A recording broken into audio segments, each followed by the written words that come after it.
Muy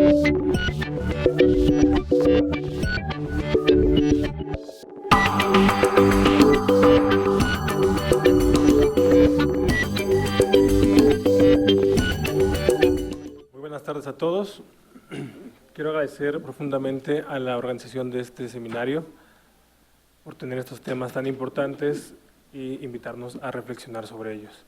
Gracias a la doctora María Marván y a la maestra Fabiola Navarro que me acompaña en la mesa. También agradezco a la doctora Isa Luna que me pidió suplirla para moderar esta mesa. Muchas gracias por la confianza también.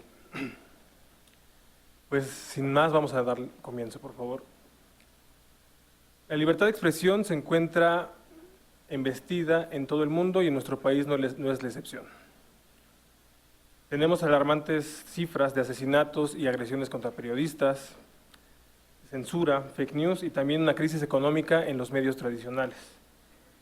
El tema que nos ocupa hoy es quizá más sutil, pero no de menor importancia para tratarlo: la comunicación social o la publicidad oficial. Como sociedad debemos entender que esta discusión nos lleva a definir si la publicidad oficial se convierte en un mecanismo del Estado para cumplir con su obligación de informar sobre asuntos importantes a la ciudadanía, o como un medio de control de los medios de comunicación, del pensamiento crítico y del control de los contrapesos.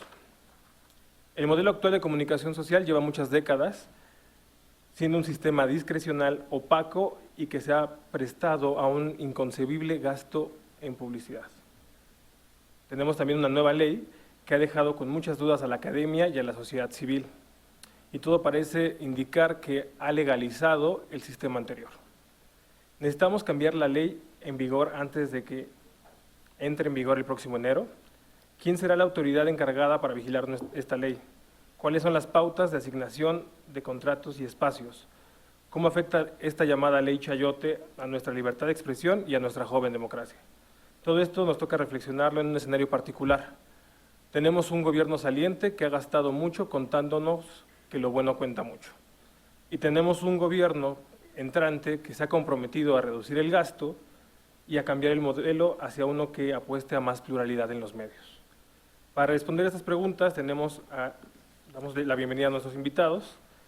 Tenemos en primer lugar al doctor Raúl Trejo del Abre, que es investigador del Instituto de Investigaciones Sociales de la UNAM, es investigador de temas relacionados con sociedad política en México, medios de comunicación y redes sociodigitales. Fue miembro del Consejo Académico de Posgrado de Ciencias Políticas Sociales del Instituto de Investigaciones Sociales y el Consejo Técnico de Doctorado de Comunicación de la Universidad Panamericana. Estudió periodismo y estudios latinoamericanos. Es doctor en Sociología por la Facultad de Ciencias Políticas de la UNAM también. Tenemos a la maestra Gabriela Barquetín, que es académica, articulista y comunicadora. Dirige y conduce el informativo matutino Así las Cosas, que se transmite todos los días en W Radio. Es docente en universidades nacionales e internacionales, así como conferencista y consultora en temas de redes sociales, culturas juveniles, estrategias de comunicación y nuevos escenarios tecnológicos. Estudió comunicación y literatura comparada y es candidata a doctora en comunicación pública por la Universidad de Navarra.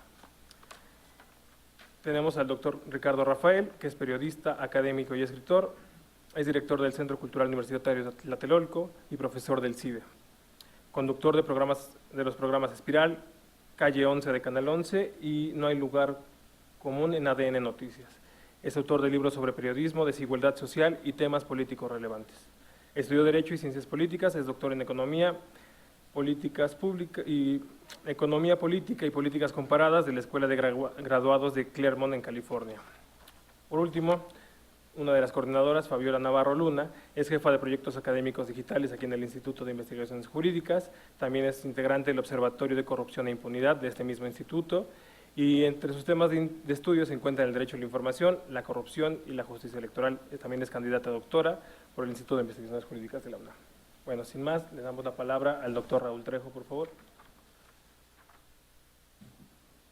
Gracias, buenas tardes. Le agradezco mucho la invitación de la doctora María Marván, de la maestra Fabiola Navarro. Me da gusto compartir esta mesa con la propia Fabiola, con Gabriela y con Ricardo. El tema general de este encuentro nos pregunta de dónde vendrán los contrapesos, y creo que hay que decir algo sobre el papel de los medios de comunicación como espacio de escrutinio, de vigilancia, de discusión de los asuntos públicos, se nos pide que hablemos acerca de la publicidad gubernamental, pero también de las nuevas reglas para la relación entre la comunicación y el poder político en el gobierno en los años que vienen en México. Yo quisiera por eso empezar por decir que estamos ante un cambio político de enorme relevancia, incluso para algunos de nosotros imprevisible, hace poco tiempo contundencia, que entre otras cosas resulta del hartazgo de la sociedad ante el esquema político, el sistema político que hemos tenido hasta ahora. Los medios de comunicación han contribuido a ese hartazgo, a veces documentando abusos, a veces quizá magnificándolos, quizá no han creado los espacios de discusión necesarios que hace falta para, además de constatar defectos que son muchísimos del sistema político y de sus operadores, para poder hacer un análisis de lo que ocurre en el país y de lo que sigue hacia adelante. Es conocidísima la relación de subordinación histórica, subordinación no siempre plena, hay que subrayarlo, de los medios de comunicación al poder político en las últimas décadas en nuestro país. Vale la pena decir que esta subordinación se empezó a relajar y a relativizar, sobre todo desde hace ya un cuarto de siglo. Yo creo que podemos decir que a fines de los años 90 esto empieza a cambiar. La prensa deja de ser tan homogénea como había sido hasta entonces. En la radio y la televisión, incluso en la televisión, empiezan a abrirse algunos espacios de discusión acerca de temas que eran hasta entonces vetados en los medios electrónicos. Hay una apertura real en el gobierno de Ernesto Zedillo y luego con los presidentes Vicente Fox y Felipe Calderón, pero nunca desaparecen del todo los viejos mecanismos de control sobre los medios de comunicación. Creo que se puede afirmar, este no es un recuento histórico, sino simplemente algunos datos para ubicar nuestra discusión, se puede afirmar que en los años más recientes, ya en el gobierno del presidente Peña Nieto, hemos acudido a una suerte de regresión de la distensión que hubo en los primeros 12 años de este siglo en la relación entre medios de comunicación y poder político, al retorno de viejas formas de control de parte del poder, particularmente del poder político, particularmente de la presidencia de la República. No son un secreto en el mundillo de los periodistas, aunque este asunto, por desgracia, no ha sido suficientemente develado por los propios protagonistas de esta relación, el hecho de que en los últimos años han regresado, nunca habían desaparecido del todo, pero son mucho más intensas que nunca, las llamadas de los pinos a las redacciones, las instrucciones de los operadores de la comunicación social del gobierno a los conductores de radio y televisión para que privilegien u oculten algunos asuntos. Si hojeamos las páginas de los diarios, si escuchamos los noticieros o los miramos, podemos constatar que esta operación no ha sido por fortuna del todo exitosa, pero presiones desde el gobierno, particularmente de la Oficina de Comunicación Social de la Presidencia a los medios, las ha habido con mucha mayor frecuencia e intensidad en los años recientes que en los sexenios anteriores. Vale la pena preguntarnos si esta regresión se va a mantener o se va a acentuar, sobre todo si tomamos en cuenta que el próximo gobierno ha anunciado una mucha mayor centralización de distintas formas de operación política, entre ellas el control y el manejo de la relación con los medios de comunicación. En el gobierno actual hubo y sigue habiendo, creo, un dispendio inédito en materia de gasto para destinarlo a los medios de comunicación. Hay distintas evaluaciones, no hay, a pesar de que el Instituto Nacional de Acceso a la Información abrió un programa y un portal destinado a estos asuntos, seguimos hoy sin contar con información constante, suficiente y a la vez pública del gasto del Estado mexicano, y del Estado forman parte del gobierno y otras instituciones, como bien sabemos, en materia de publicidad oficial. El Grupo Fundar, que es una asociación civil dedicada, entre otras cosas, a este tipo de asuntos, ha estimado de cada año el gasto en publicidad. Según Fundar, hasta mediados del año pasado, hasta hace un año, era cercano a 40,000 millones de pesos el gasto del gobierno federal tan solo en publicidad. Yo creo que no es exagerado considerar que si se mantuvo el ritmo que había hace un año, en el transcurso del sexenio del presidente Peña Nieto, podríamos haber tenido un gasto de casi 50,000 millones de pesos en la compra de publicidad. Es tan amplio este gasto y es tan habitual el uso de publicidad oficial que muchas veces lo tomamos como algo natural. Ahora mismo se nos convida a discutir qué va a pasar con la ley que ya se aprobó hace unos cuantos meses, que acota, pero yo diría legitima el gasto en materia de publicidad oficial. A mí me gustaría antes que nada poner en cuestión la legitimidad y, si me apuran un poco, la legalidad de este gasto. ¿Es pertinente que el poder político gaste miles de millones de pesos para anunciarse?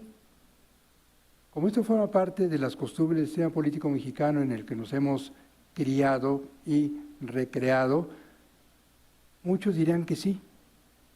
Muchos dirán, claro que sí, el gobierno necesita gastar dinero para anunciar lo que va a hacer, para alertar ante desastres naturales, para emprender campañas de vacunación, para pagar esquelas, para que la sociedad, dicen algunos, sepa lo que hace el gobierno. Es pertinente que se gaste en anuncios. Yo sostengo que esto es absolutamente innecesario. En primer lugar, porque en el resto del mundo el gasto en publicidad oficial, cuando existe, se limita al pago de pequeñas inserciones, algún aviso, una convocatoria, un concurso, lo que sea. Pero es impensable que en Estados Unidos, incluso el presidente Trump, pague una página, bueno, no pagaría en el New York Times, en algún otro periódico, para anunciar que se construyó un puente. Es absolutamente imposible suponer que en España el nuevo presidente, el jefe de gobierno, pague publicidad en el país o en el mundo, en ABC, para decir, miren cuántas escuelas hicimos. O que el presidente Macron en Francia compre espacio en Le Monde o en Le Figaro para anunciar una campaña de vacunación. El uso de dinero público para que el poder político se ufane de lo que hace es una perversión específicamente mexicana que nos están copiando. En Centroamérica, en Honduras, en Nicaragua, creo que en Guatemala, ya hay un problema político con el uso del dinero público para pagar publicidad. En Argentina ya es un tema también que se discute, pero es antes que nada un asunto mexicano que no hemos resuelto porque, entre otras cosas, hemos considerado y hemos hecho en nuestras prácticas políticas el reconocimiento de que el gobierno necesita gastar dinero para los medios. Se olvida, entre otras cosas, que el Estado mexicano dispone de muchos minutos cada día en cada estación de radio y televisión. ¿Para qué gastar miles de millones de pesos en Televisa, en Azteca y ahora en el Grupo Imagen, si ya tiene el Estado mexicano tiempo? Es que no basta, pues hay que racionalizar ese uso. Es que se lo llevan los partidos, pues valdría la pena reducir el tiempo para el uso de estos espacios en las campañas electorales, que no sea de 48 minutos como es hoy en día, sino de no más de 15, con eso basta y sobra, si en lugar de spots se usa este tiempo para programas de discusión. Ese es otro asunto. ¿Qué pasa con el dinero gastado en publicidad oficial? Pues que se enriquecen los grandes consorcios en los medios electrónicos y se alienta la simulación que hemos mantenido al subsidiar con dinero público medios de comunicación que nadie, y espero no exagerar, estoy convencido de que no lo hago, nadie conoce y nadie consume. Hace unos meses, no en este recinto, estábamos en un salón aquí arriba, traje aquí en un evento sobre publicidad oficial unos datos que se mantienen. El periódico El Día dice que publica 68,000 ejemplares todos los días. Hay un diario que se llama Impacto, que dice que publica 31,000. El Diario de México, que alguna vez tuvo alguna presencia pública real en ese país, dice que existe con un tiraje de 47,400 ejemplares. ¿Alguno de ustedes, con toda franqueza, los ha visto? ¿Alguien aquí? No digo que lo consuman, los han visto en los kioscos de periódicos El Día, Impacto, Diario de México. Esta ciudad tiene 40 diarios. Teníamos más periódicos diarios que Nueva York, que París, que... ¿Se debe esto a que en México tenemos muchísimos lectores? No. Tenemos, y en 2 semanas va a aparecer uno más, según me he enterado, que se va a llamar Factor, y dicen que lo paga el señor Miguel Ángel Mancera. No sé cómo le hizo para hacer tantos ahorros. Bueno, ¿de qué viven esos periódicos? Antes que nada viven de publicidad oficial. ¿De qué le sirve a la sociedad que el Estado mexicano gaste miles de millones de pesos en este tipo de medios que no cumplen con ninguna función social? Le dan empleo a algunos periodistas, está muy bien, pero fuera de eso, ¿de qué nos sirve? Podríamos decir lo mismo de la publicidad en los blogs o sitios web de docenas de periodistas conocidos, pero cuyos sitios en línea nadie consume. O de lo que significa gastar en medios de comunicación muy acreditados que no tendrían por qué recibir publicidad oficial para anunciar asuntos absolutamente baladíes. Este no es un problema solo del gobierno federal. Todas las instituciones del Estado mexicano gastan en publicidad. La Comisión Nacional de Derechos Humanos, la Cámara de Diputados y todos los congresos de los estados, el Poder Judicial, la UNAM, mi universidad. ¿De qué le sirve a la universidad y a la sociedad que la oficina de prensa de rectoría contrate planas en numerosos diarios y revistas para decir que esta es una gran universidad, de las mejores del mundo? Bueno, si lo es, qué bueno y qué orgullo.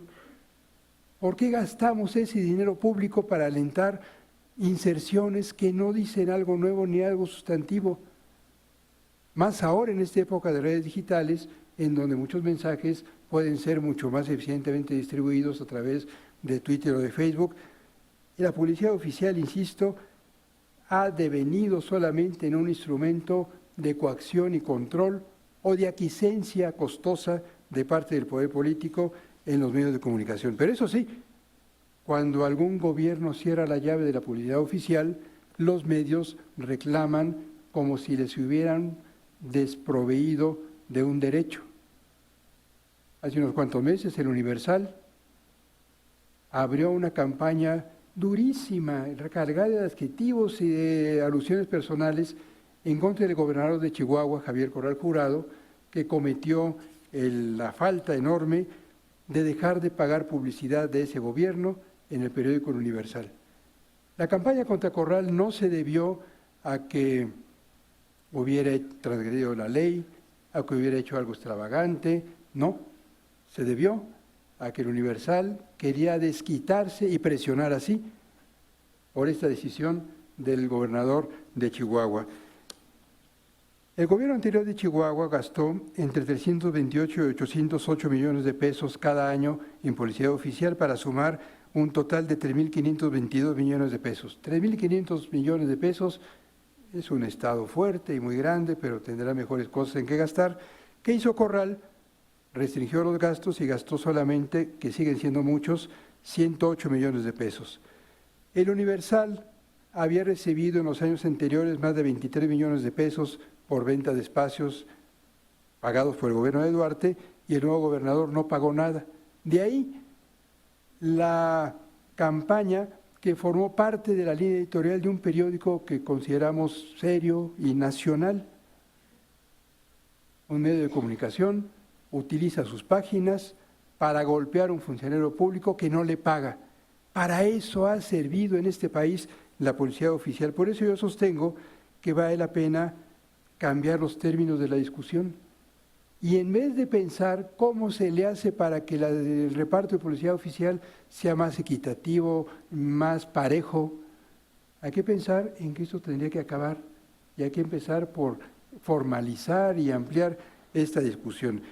Yo he presentado, no la voy a repetir aquí, una propuesta en 10 puntos que sugiere que hay que cancelar la publicidad oficial, abrir un fondo para el sostenimiento de publicaciones de carácter cultural y de interés social específico, un fondo que podría ser equivalente al 20% de lo que establece la publicidad oficial. 0 minutos. Sí.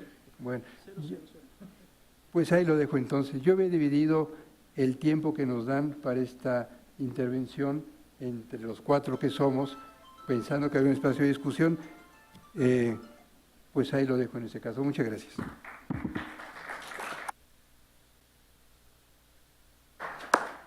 Bueno, ahora ya vimos la reflexión académica del asunto, podríamos ver una parte de la visión de los medios de comunicación. Le damos la palabra a la doctora Gabriela Barca. Gracias, que no soy doctora, hombre. Luego van a decir que soy eterna candidata a doctora, entonces más bien eso ya, dejémoslo en Gabriela. Muchas gracias por la invitación, María, y al equipo aquí del Instituto de Investigaciones Jurídicas, y además qué bueno estar con los compañeros que me acompañan en la mesa. Hemos ya desde hace muchos años trabajado estas discusiones, otras discusiones, y la verdad es que me da mucho gusto que lo podamos hacer en este momento. Me parece, Raúl hace un recorrido de lo más claro, de cuál es la problemática y dónde estamos parados. Y yo sí quiero compartir un poco la experiencia más desde los medios, y casualmente hoy en la mañana tuve la oportunidad de entrevistar, una larga entrevista, al que va a ser el nuevo coordinador de comunicación social de la presidencia de Andrés Manuel López Obrador, a Jesús Ramírez.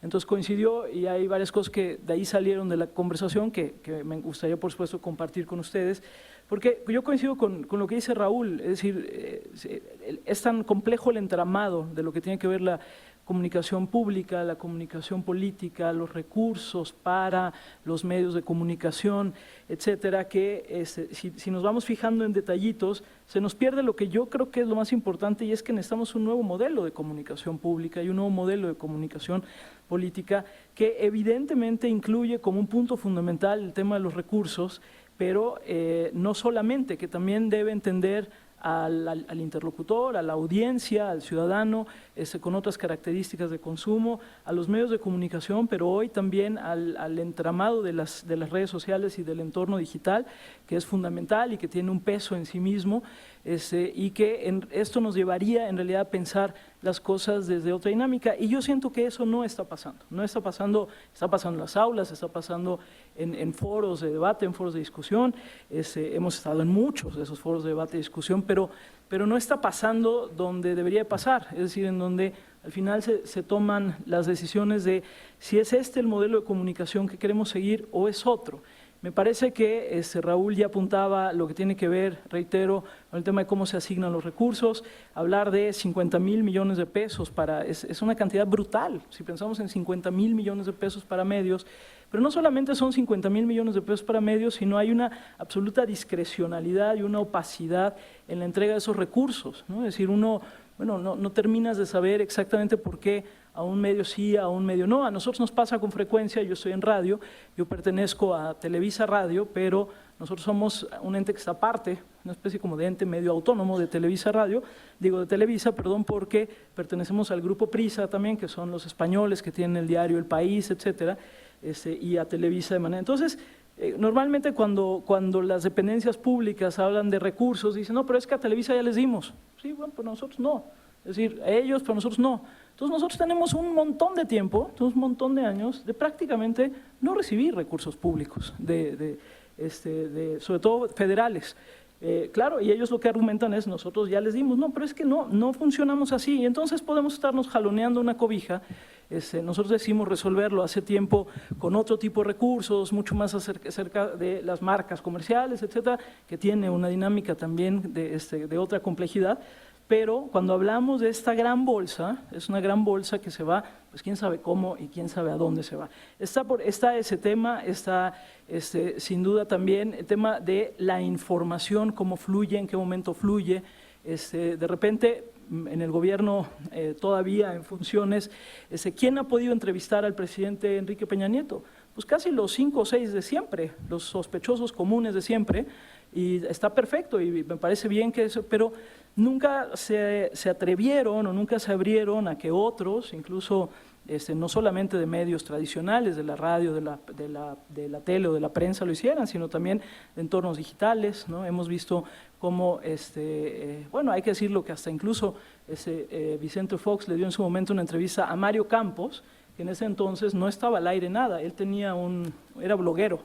Fue la primera entrevista que se le da a un bloguero, y en ese caso a Mario Campos, que bueno, hoy tiene otra presencia en medios, pero en realidad eso fue un caso absolutamente aislado. En realidad no ha habido, digamos, como un acercamiento a las otras realidades comunicativas e informativas. Cuando hablamos de qué está pasando o qué es lo que viene, un poco la sensación que me quedó después de la conversación que tuvimos hoy en la mañana, pues es un poco de incertidumbre, lo tengo que decir. Primero, se dice que se va a reducir a la mitad esta cantidad de la inversión publicitaria. Y a la pregunta de por qué a la mitad, o por qué no a un cuarto, o por qué no a 3/4, no sé qué, pues la respuesta fue básicamente para no desestabilizar, ¿no? Entonces, bueno, habremos de entender a qué se refieren con no desestabilizar, pero sí se va a cortar, pero de todos modos. Ahora, a la pregunta es, ¿habrá criterios transparentes para asignar los recursos a los medios de acuerdo a lo que sea? No hubo una respuesta clara, ¿no? O más bien no hubo una respuesta, hubo más bien bueno, sí, debemos apoyar también a los medios culturales, y debemos apoyar también a los medios de los estados del país, etcétera, pero quedó, digamos, como un poco vago este asunto. Luego, ante comentarios, por ejemplo, que deben de regresar al aire, hechos por el propio presidente electo, deben de regresar al aire Carmen Aristegui y José Gutiérrez Vivó, pues la pregunta es, ¿eso es algo que debe decir el próximo presidente de la República? Yo sería feliz de que Carmen regresara, no sé dónde está Gutiérrez Vivó ni qué está haciendo ahora Gutiérrez Vivó, pero en tal caso, la pregunta hoy, por ejemplo, era, bueno, y en tal caso, pues también Pedro Ferriz de Con, por ejemplo, ¿no? Digo, si nos vamos a poner a regresar a los que sacaron por diferentes motivos, y entonces, no, bueno, no, Ferriz de Con no, sino, bueno, pero no importa, el chiste es que me parece que esto no es algo que tenga que venir desde una orden del Ejecutivo, casi, aunque luego viene y se matiza y dice, no es una orden, es solamente un deseo, y obviamente pues que los medios hagan lo que los medios quieran hacer. No importa, pero ya hay una articulación, digamos, de una forma de entender también la relación con los medios. Y otro de los elementos recientes, el presidente electo hace poco se felicitó a los reporteros y les dijo, se portaron muy bien, ustedes se portan muy bien, me da mucho gusto que se estén portando muy bien. Y entonces comentábamos hoy que si eso no significaba también como que la fuente califica a quien hace el trabajo, ¿no? Al final, no es que los reporteros se tengan que portar bien o no se tengan que portar bien, el periodismo tiene que ser incómodo por definición. Y un poco la respuesta es sí, pero es que ustedes luego no cubren lo que es importante. Por ejemplo, tuvimos el evento en Palacio Nacional, donde estaban los equipos de los presidentes actuales y el electo, los gabinetes, y nadie contó que la mayoría de los que van a ser funcionarios del gobierno de Andrés Manuel López Obrador llegaron a pie, en metro y hasta en bicicleta. Nadie lo contó. Y entonces yo decía, bueno, sí lo contamos, de hecho nosotros lo contamos, incluso hasta pusimos la foto del Jetta, que me pareció una gran foto, del Jetta Andrés Manuel en Palacio Nacional, me pareció una gran fotografía, pero al final tampoco es que me tengan que decir qué es lo que tengo que contar, ¿no? Si yo decido hablar solo de la pared roja, pues es una decisión mía y me podrán calificar o no calificar, o me podrán seguir o no seguir, y eso será otra cosa, pero no tendría que venir es que no estás cubriendo lo que tendrías que cubrir. Entonces, yo creo que es un buen momento para que tengamos una discusión amplia del modelo de comunicación que vamos a tener. El próximo presidente es un comunicador nato, es muy bueno para comunicar, es muy bueno para usar las redes sociales, es muy bueno en el acercamiento con los medios. Gracias a él tuvimos lo que durante el sexenio prácticamente no tuvimos, que fue una conferencia de prensa en donde estuvo Enrique Peña Nieto y tuvo que contestar preguntas.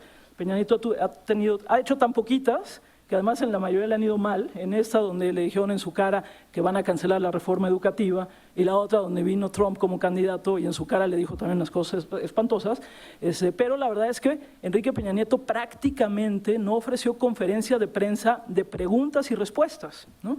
Entonces sabemos que Andrés Manuel López Obrador sí lo va a hacer, es un estilo que trae desde siempre, lo cual se agradece y es una puerta abierta, pero creo que tendríamos que insistir en el modelo de comunicación pública en el tema de los recursos, en la distancia o no distancia del poder con los medios de comunicación, en qué va a pasar con el entorno digital y cómo se va a mover el entorno digital.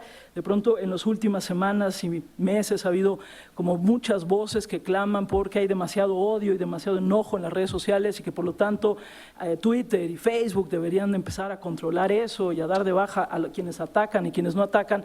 En fin, yo creo que más que fijarnos como en esos accidentes coyunturales, de verdad no dejemos de insistir en la discusión amplia de qué modelo de comunicación pública queremos, porque si no, me parece que lo que hoy está sucediendo tal vez para el siguiente suceda con menos dinero y con otros medios, pero no necesariamente en un cambio estructural. Y lo dejo aquí porque también ya me pasaron el 000. Gracias.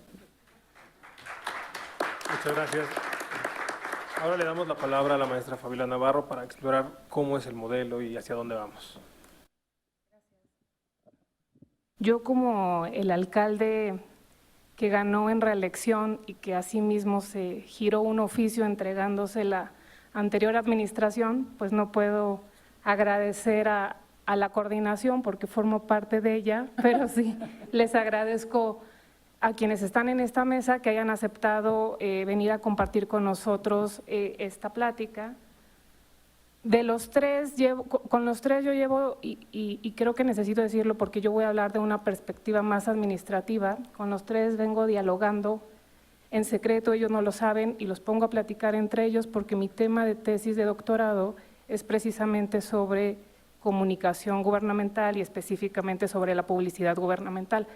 Es un tema que empecé a estudiar en el año 2008, cuando entra en vigor, cuando se aprueba en el 2007 y después en el 2008 la ley electoral que introduce estas normas que establecen un tipo de regulación mínima en el artículo 134 constitucional sobre la publicidad gubernamental. Desde entonces, a mí me invitaron al Instituto Federal Electoral, yo era administrativista, era litigante y necesitaban entenderle la reforma a la implicación, a la litigiosidad y a lo que implicaba enjuiciar a servidores públicos que violaran el artículo 134 constitucional. Desde entonces me pareció rarísimo que tuviéramos una norma constitucional, un procedimiento en una legislación de tipo electoral y no tuviéramos la posibilidad de imponer sanciones. Entonces, desde entonces y a la fecha, durante 10 años se han estado tramitando procedimientos administrativos de sanción que no concluyen en nada. En estos pocos minutos, yo de lo que les quiero platicar es de tres cosas. Uno, un poco reivindicar el papel o el rol de la publicidad gubernamental en sociedades democráticas, hacer alguna referencia a cuál es la implicación que tiene el papel de los medios y de la comunicación y la publicidad en la transformación, en esta transformación y migración hacia lo digital, y finalmente hablar un poquito de las reglas de juego que tenemos y que queremos. Mi tema no es si es mucho o si es poco, porque más bien es bajo qué diseño y con qué controles y con qué reglas se rinde cuentas del gasto. Y entonces es aplicable el modelo que he construido en la investigación a ese gasto y a otros, pero específicamente sí me interesa porque creo que tiene que ser parte de la ponderación que se haga al elegir uno u otro modelo, qué aporta o por qué es importante o no la publicidad gubernamental. Con esta lámina solamente quiero decir que por publicidad gubernamental me estoy refiriendo o me voy a referir a la parte que se paga, la que se compra, porque como ya lo ha expuesto el doctor Raúl, existe un importante número de minutos gratuitos a disposición del Estado todos los días en todas las estaciones y en todos los canales del año, y no es poca cosa, porque son cerca de 1,400 estaciones de radio y un canal también enorme de canales de televisión. Y esto lo retomaré hacia el final, hacia hablar de las reglas del juego, porque creo que una de las cosas que va a tener que definir el gobierno y que no han hecho los anteriores es cómo va a utilizar ese tiempo, porque no toda la publicidad de gobierno es publicidad de los gobernantes, y eso también me parece que es importante abordarlo.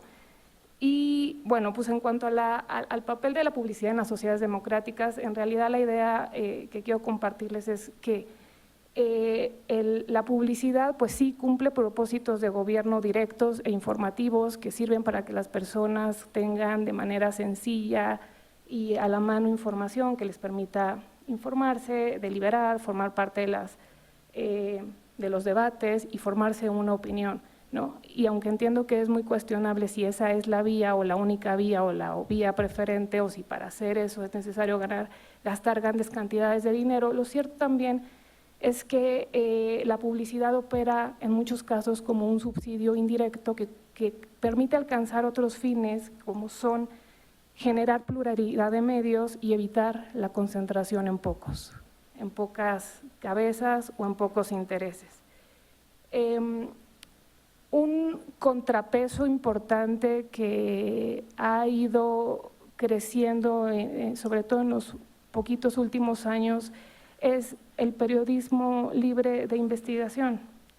Y este periodismo de investigación también necesita, o también en los casos en los que funciona en contextos de libertad, muchas veces reciben la pauta oficial, la compra de espacios, que no implica no implica una cadena de transmisión, de subordinación o de condicionamiento de lo que tienen que decir, y que de otra manera, de acuerdo con los casos que yo he revisado, pues sería muy difícil que subsistan. Hay alternativas, sí, en mi tesis abordo dos casos, uno de Virginia, otro de Letonia, en donde eran periódicos con muchísimos años que contribuyeron a develar grandes casos de corrupción. En el caso del de Virginia, el año pasado habían ganado un premio Pulitzer por una investigación que develaba unos casos de corrupción que implicaban a la industria farmacéutica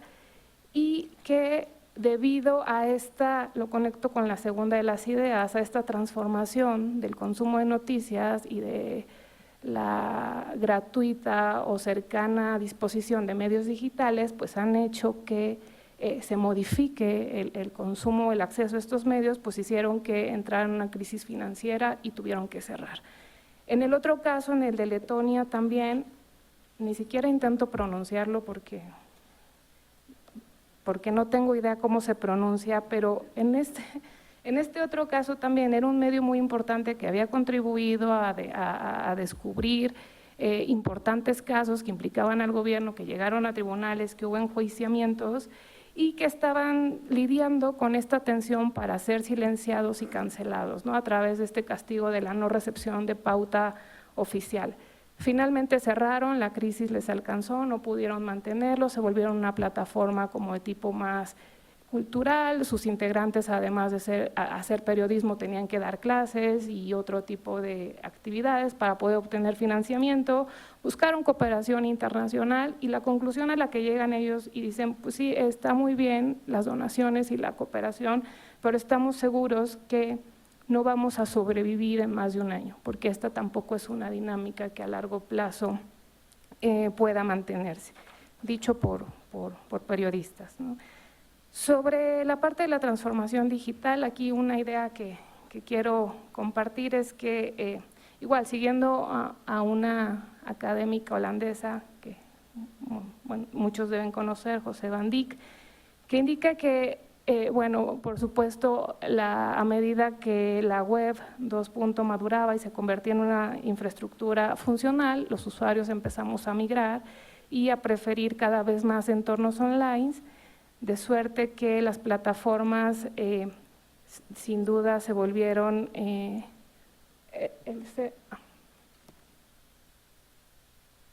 una fuente directa de consumo de la información. Esto es cierto y citando a Ricardo Rafael, es cierto que la transformación digital ha cambiado las dinámicas y a muchos medios en el mundo, y que esto ha llevado a que medios tradicionales estén en en problemas o crisis de financiamiento, aunque eso también es cierto, lo que también es cierto y lo que dicen los estudios yo estudio América Latina, es que los gobernantes en la región siguen, a pesar del crecimiento de las tecnologías de la información y de la expansión de lo digital, siguen prefiriendo los medios tradicionales como la televisión y la radio, por el alcance que tienen. La parte que espero me dé tiempo a explicar mejor, porque además es la que trabajo, la administrativa, la que tiene que ver con el diseño, es que pienso, claro que parto de que la publicidad gubernamental puede tener fines y usos que justifiquen su existencia, dejando de lado todo lo que decían y que suscribo de bajo qué criterios, con qué controles, bajo qué transparencia, ¿no? El gran problema que yo advierto es en la forma y en el diseño, porque cuando hablamos del gobierno federal no estamos hablando solamente de una oficina de gasto de comunicación social, son cerca de 218 oficinas. Cada oficina del gobierno, la presidencia, Segov, el Instituto de las Mujeres, todas pueden gastar, todas tienen presupuesto asignado, entonces no hay una política unitaria, no es una ventanilla de compras, son muchas, son 200, y a eso hay que sumar todo lo que ya decía Raúl Trejo, ¿no? Todos los autónomos, el Poder Judicial, el Legislativo. Y entonces creo que ahora este gobierno se enfrenta ante una gran oportunidad de cambiar esta manera opaca, discrecional, inadmisible en muchos casos de la forma en que gasta el gobierno. Y para eso no se necesita la ley, como algunos sabrán, ya se aprobó finalmente, después de una causa impulsada por periodistas y por académicos, una ley general de comunicación social que está cuestionada, que está en las oficinas de la Suprema Corte esperando la decisión de los ministros de si cumple o no con lo que se mandató, y que en caso de que se valide estaría entrando en vigor en enero del 2019. Y si, aunque tengamos esa ley, el problema de las leyes es que por sí solas no cambia nada. Y una mala ley puede ser peor o contraproducente a la ausencia de la ley. Yo en donde creo que hay que intervenir los ambientes y las decisiones, estos son datos sobre el gasto, no únicamente para demostrar que la barra negra es el año 2008, cuando entra la reforma constitucional en vigor, que mandata mayor orden en el gasto en comunicación social y que lejos de disminuir, que era un propósito implícito de la reforma del gasto, pues ha incrementado. Los datos con los que yo cuento de lo que reflejan es que hasta ahorita, falta conocer el gasto consolidado del 2018, pero hasta ahorita el gobierno que más ha gastado, de acuerdo con la fuente de los informes de la Presidencia de la República, es el gobierno de Calderón.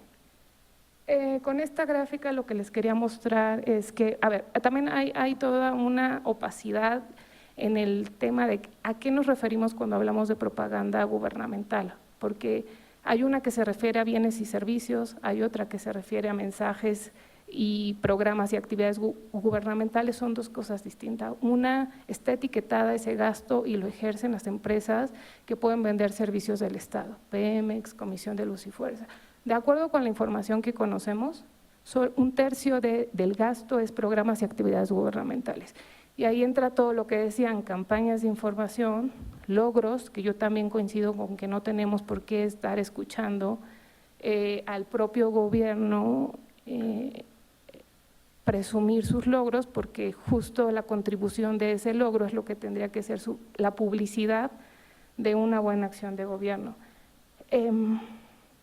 Entonces, bueno, creo que lo que está ahora enfrente con la llegada a la presidencia de Andrés Manuel López Obrador, pues es la definición de reglas de juego. Yo creo que está muy fácil porque no se necesita de ley. En Chile no tienen, me parece que es un buen ejemplo que hay que ver, no tienen una ley de comunicación gubernamental, no tienen una ley de publicidad tampoco, pero tienen un buen sistema de compras. Entonces, todas las compras son consolidadas, incluidas las compras de publicidad. Y entonces hay una política, hay un programa, hay un orden, hay un catálogo de proveedores, hay un catálogo de los productos recibidos, y para eso, para ordenar la administración, para ordenar las oficinas de gobierno que pagan los contratos, no necesitamos una ley. Necesitamos congruencia y consecuencia, y que quien diga que quiere ordenar eso lo haga. A mí no, bueno, en lo personal no me queda duda de qué tipo de relación va a tener Andrés Manuel con los medios. Seguramente se parecerá a la que tuvo José Mújica en Uruguay con la prensa, Evo Morales en Bolivia, Lula, pero eso no es lo relevante, me parece. Lo relevante es la relación que van a tener las contrataciones de publicidad con los medios de comunicación. Muchas gracias.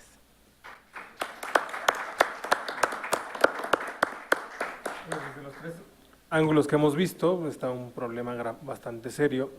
Podemos ver ahora otra perspectiva con el doctor Ricardo Rafael, una perspectiva desde la academia y desde los medios públicos también. Jesús, muchas gracias. Siempre se beneficia uno de escuchar a los demás. Y me permite, en ese beneficio, digamos, hacer una intervención que quisiera ser quirúrgica en realidad, con respecto a uno de los puntos que a mí me tiene más inquieto. Pero antes de hacer la pregunta y el planteamiento que pretendo desarrollar, déjeme comenzar con una anécdota que me sirve para ilustrar el estado de ánimo. Hace 3 años, un poquito más, poco después de lo de Ayotzinapa, habrá sido enero del 2015 más o menos, un día un funcionario de la PGR me mandó por WhatsApp la portada de un periódico, permítanme omitir qué portada es, y me dice, dale vuelo. La vi, me ofendió un poco que me dieran una instrucción de este personaje, pero decidí darle vuelo. La portada era una nota muy larga en contra del equipo de peritos argentinos que habían estado trabajando en la de Ayotzinapa. Y la pregunta periodística que me hice fue, ¿y quién hizo esta nota? Y la respuesta fue, Ricardo Flores. Pues me dediqué a buscar quién era Ricardo Flores, no había publicado una sola nota en su historia, no tenía una sola cuenta en redes sociales. Y se había llevado la portada de ese periódico que un funcionario de la PGR me recomendó que leyera. Me equivoqué un poco porque dije en mi siguiente artículo, ¿y quién es Ricardo Flores?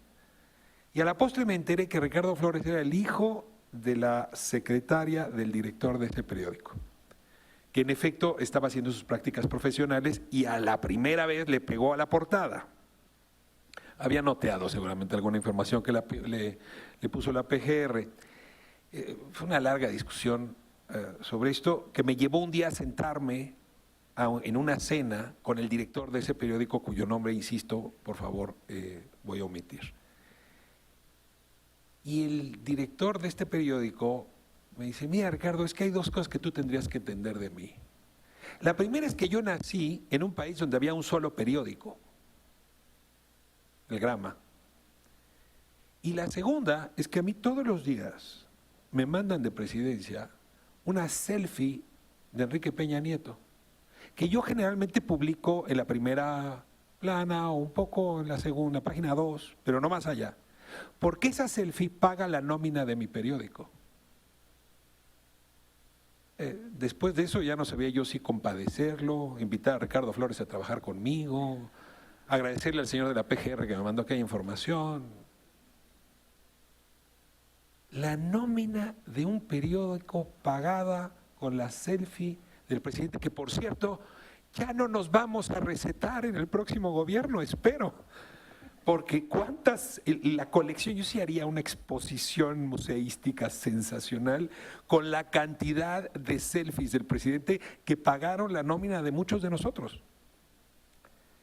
A partir de esta anécdota, me permito insistir con mis compañeros que en efecto el recurso publicitario no solo redistribuye riqueza, por ejemplo, del contribuyente a la bolsa de un locutor de radio, sino también distribuye poder y distribuye micrófonos en el debate público y orquesta la discusión pública creando contrapesos o asimetrías que a veces son sanas, pero muchas veces no lo son. Es decir, sí estamos hablando de un instrumento fundamental o bien para democratizar el acceso a la información o bien para colocarlo en tal situación asimétrica que hace que algunos, los que pueden pagar esa selfie, tengan mucho mayor respaldo que otros. De ahí que el tema de la publicidad sea central. Y me permito decir, no solo el de la publicidad gubernamental. Cuando revisé el título de esta conferencia, estuve a punto de caer en la equivocación de suponer que la pregunta de esta mesa era solo saber cómo el Ejecutivo iba a regular su propia pauta publicitaria, como si la única responsabilidad que tuviera en esta materia el Ejecutivo hoy, sobre todo el federal, pero también asumo los locales, fuera regular su propia pauta. Pero creo que el Ejecutivo tiene hoy un desafío mucho mayor, que en efecto tiene que ver con la, así en mayúscula, pauta publicitaria, que desde el sector privado y desde el sector público mueve recursos que no solamente son económicos, sino también son simbólicos y también son de poder. Y sí intuyo que el Ejecutivo que tomará posesión en diciembre tendría que hacerse cargo de esos desafíos. Y el desafío, en efecto, tiene que ver con transparentar un conjunto de informaciones que son fundamentales para que ese recurso se distribuya de la manera más eficiente económicamente, pero también más democrática políticamente. Divido mi intervención en 3 argumentos. El primer argumento tiene que ver con lo que yo llamaría la ceguera del cíclope. Ese animal, decía Raúl Trejo y Gabriela Barquetín reafirmaba, pesa más o menos 50,000 millones de pesos. Hay que decir que la realidad es que pesa el doble, porque si los números que conocemos son ciertos, el pastel publicitario del país pesa 0.5 del PIB. Es decir, estaríamos hablando como de 112,000 millones, y de los cuales se está poniendo la mitad el gobierno. Por cierto, tomen con cuidado estos datos, porque este es mi argumento principal, porque son datos un poco construidos a partir de retazos, de intuiciones, pero es un dato que se maneja, digamos, en el sector de la publicidad. Este país gasta 0.5 del PIB en publicidad, 0.5 del PIB son 112,000 millones, más o menos anuales.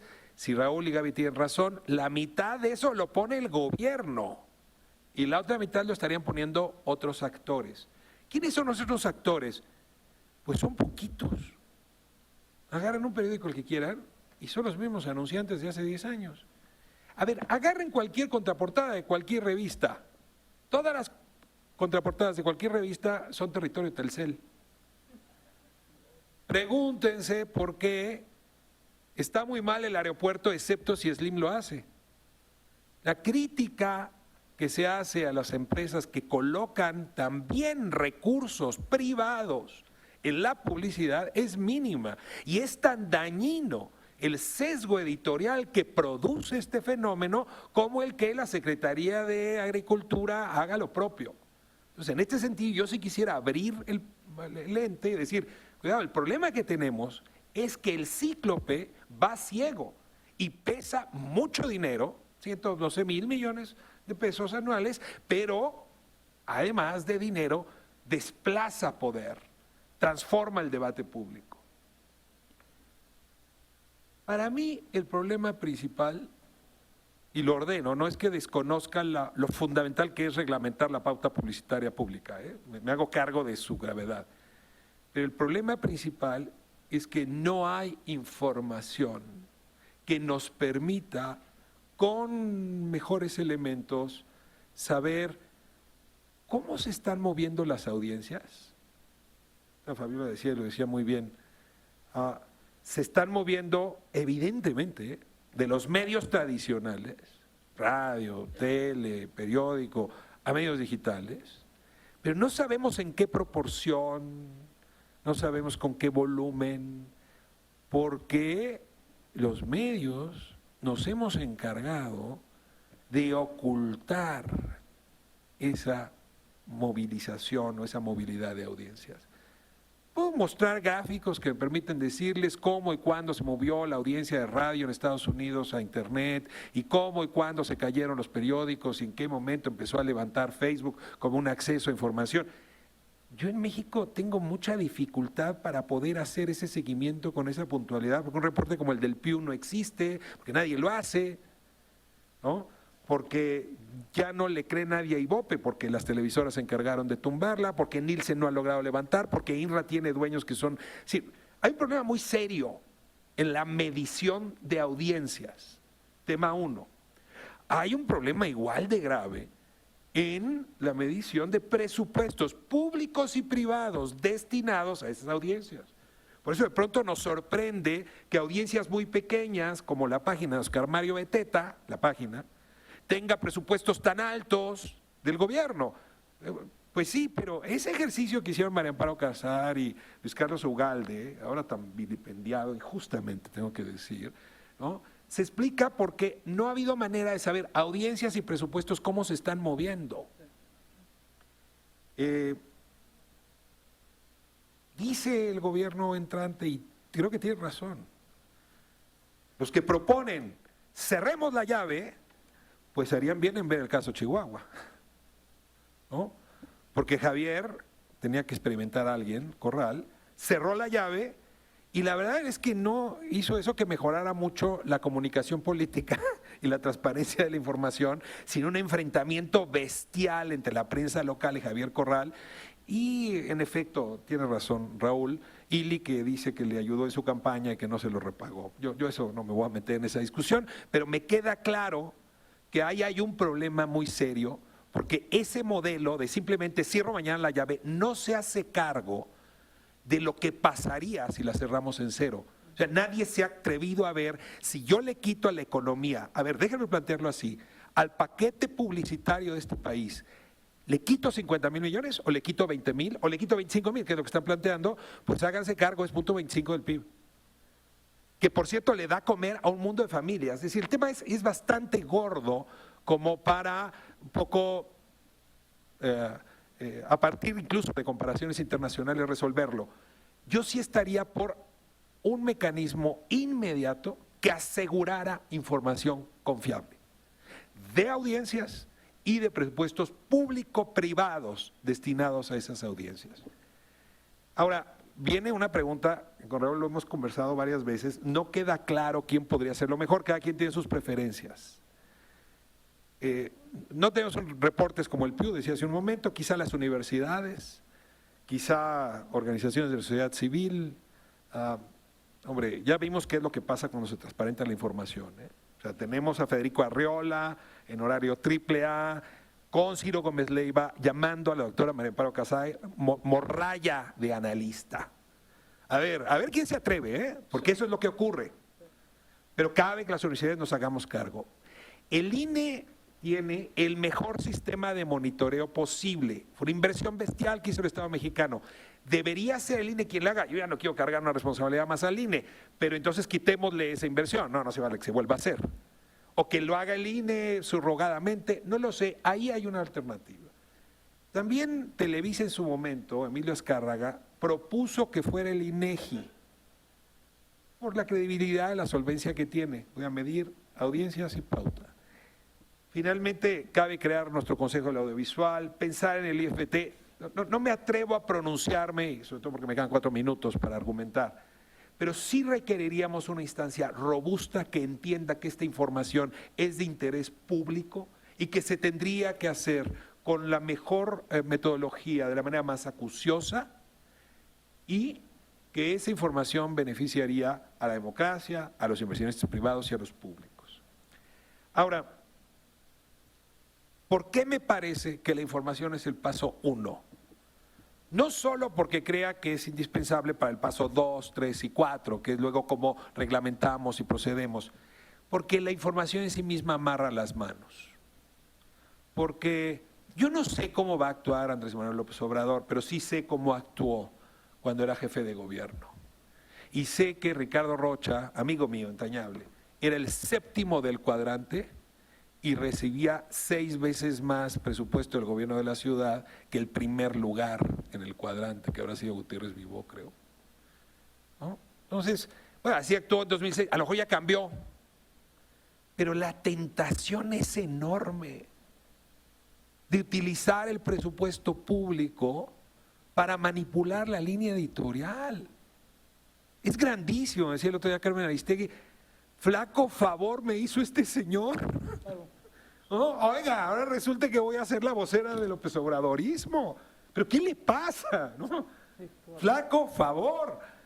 Pero en efecto, sí necesitamos un gobierno que se amarre las manos, que son las que dicen cuál es la línea editorial a partir del dinero, proveyendo información como bien de interés público. A partir de ahí me reencuentro muy bien con mis compañeros, con Fabiola, diciendo, sí, con esa información hay que reglamentar la pauta que en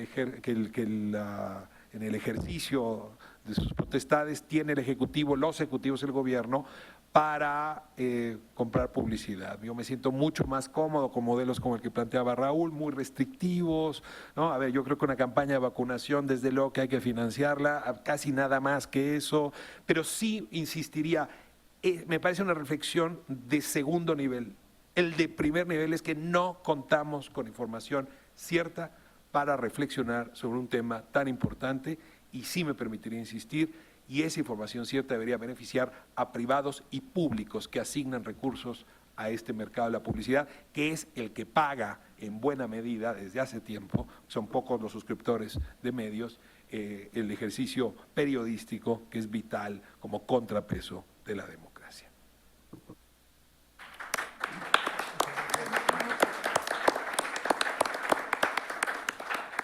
Abrimos la mesa a las preguntas del público. Quisiera empezar con las preguntas que van para toda la mesa y dar una ronda para responderlas.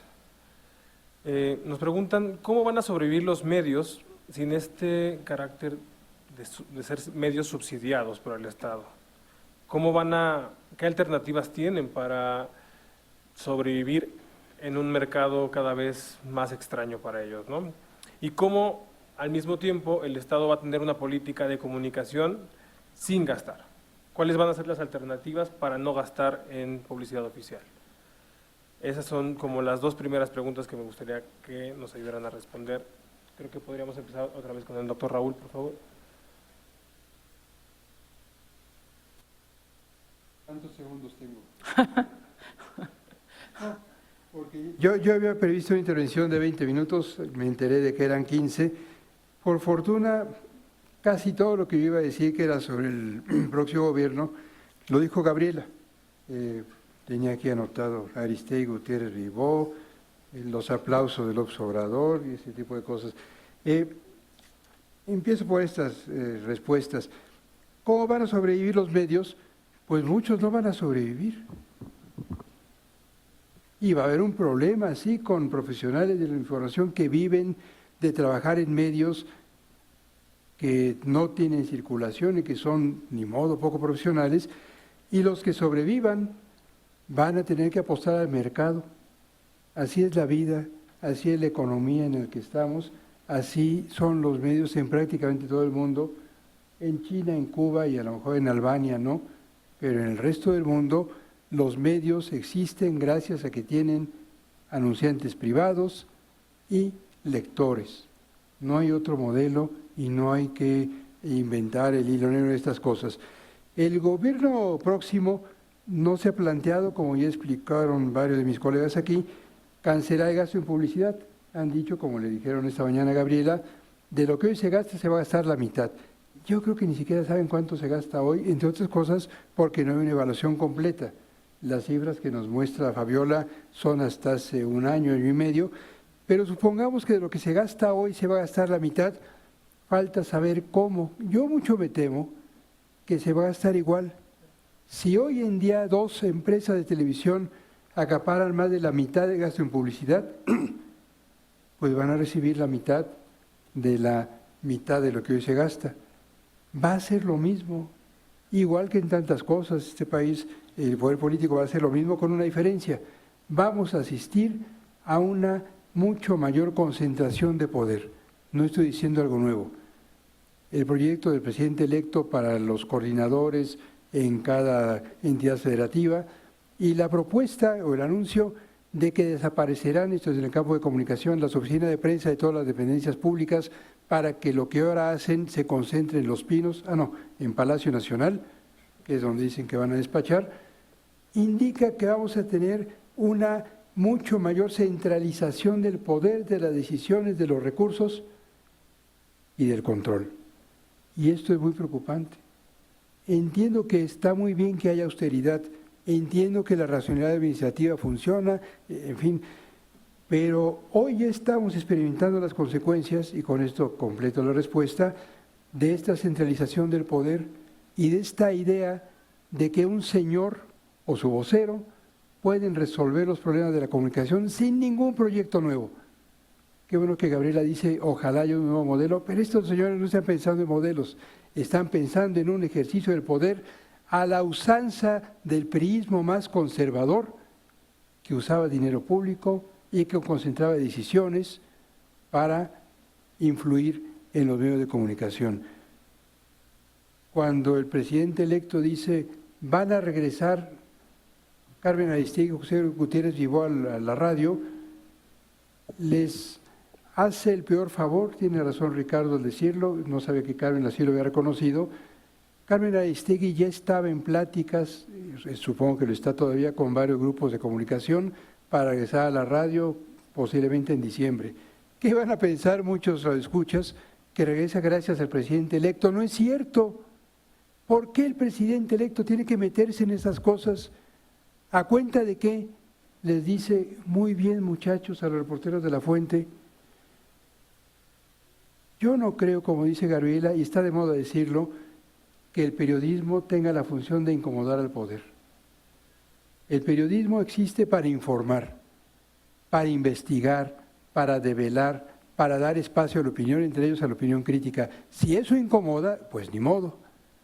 Pero ahora tenemos un presidente que se da el lujo de extender certificados de buena conducta. Imagínense que lo que dijo el señor López Obrador lo hubiera dicho Peña Nieto, o Calderón, o Fox, o cualquier gobernador de los partidos que tenían la hegemonía hasta ahora. Les hubiera caído una lluvia de descalificaciones y reclamos y de improperios, pero como el presidente electo tiene un bono de confianza que resulta de la enormísima votación que lo favoreció el 1 de julio, mucha gente defenderá este certificado de buena conducta que les extiende a los periodistas. Termino esta larga respuesta con una serie, con una preocupación adicional. Lo que hasta hoy ha propiciado el anuncio de cambios en la publicidad y sobre todo el anuncio de que estamos en víspera de un nuevo gobierno al que le inquieta el desacuerdo en los medios, lo que ya está propiciando, no puedo decir yo que por instrucciones del nuevo gobierno, pero sí como resultado de su próxima llegada, es una serie de cambios muy preocupantes en los medios de comunicación.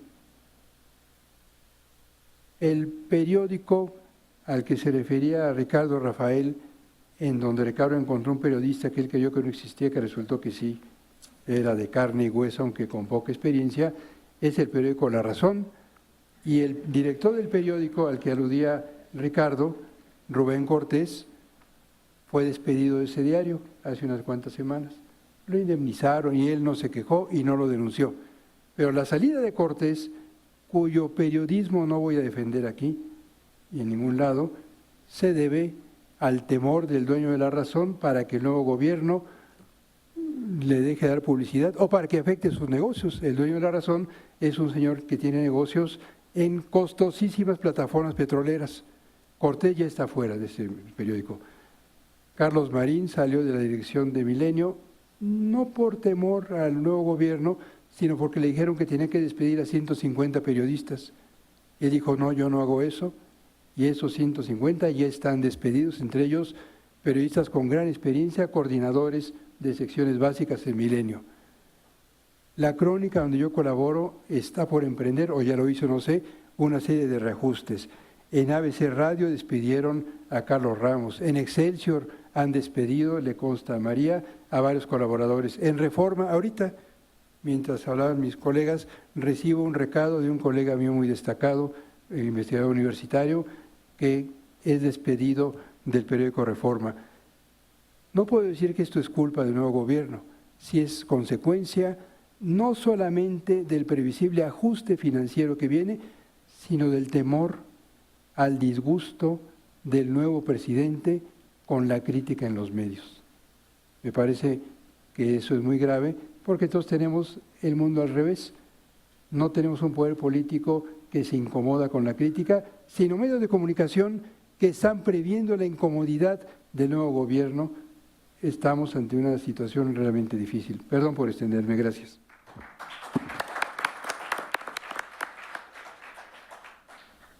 Bueno, yo agrego un poco a lo que está diciendo Raúl, sobre todo asumiendo la pregunta que nos estás haciendo. Bueno, ¿cómo van a sobrevivir los medios?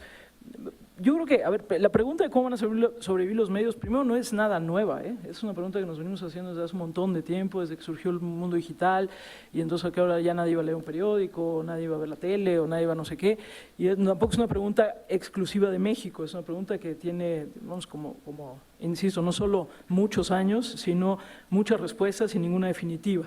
Porque no solamente estamos enfrentando, digamos, un cambio en lo que significa, por ejemplo, la inversión pública en los medios de comunicación o demás, sino, como lo decía muy bien Ricardo hace rato, pues una transformación de las audiencias, una transformación del consumo de medios, una transformación del consumo de comunicación y de información, de la cual, como también se apunta, tenemos pocos datos. Y es un poco ridículo que tengamos pocos datos, porque en muchos otros países los datos ahí están, y no me voy a ir solamente al caso de Estados Unidos y el Pew, sino nos podemos ir a muchos otros países, incluso de América Latina, para que luego no digan que siempre nos queremos comparar con Estados Unidos, en donde hay datos claros de audiencia, hay datos claros de circulación, no solamente de audiencia, por ejemplo en radio, audiencia en televisión. Nosotros y algunos otros medios que hacemos radio hemos pugnado porque la medición de la audiencia incluya la audiencia que nos escucha en formatos digitales, pero hay medios que no quieren, que porque eso que eso no se tiene que hacer. Bueno, pues eso en realidad lo que te deja es una pequeña rebanadita de los que están ahí, o una rebanada, no sé si grande, pero no sé, termina siendo mucho más intuitivo, ¿no? Y se usan esos, o sea, intuitivo que hace saber si te escucha, quién te escucha, dónde estás. Entonces no tenemos esa información, no solo no tenemos la información clara y transparente de cuánto en verdad se invierte en o sea, la publicidad oficial. Lo que decía Fabiola también me parece importante, hay una parte que se invierte, digamos, así como tal inversión, pero hay otro dinero que circula por ahí que ni siquiera es contabilizado, ¿no? Un dinero que circula en medios y que, bueno, pues nadie entrega un recibo por esos recursos. Entonces, bueno, por un lado no tenemos datos, no sabemos cómo se están transformando las audiencias.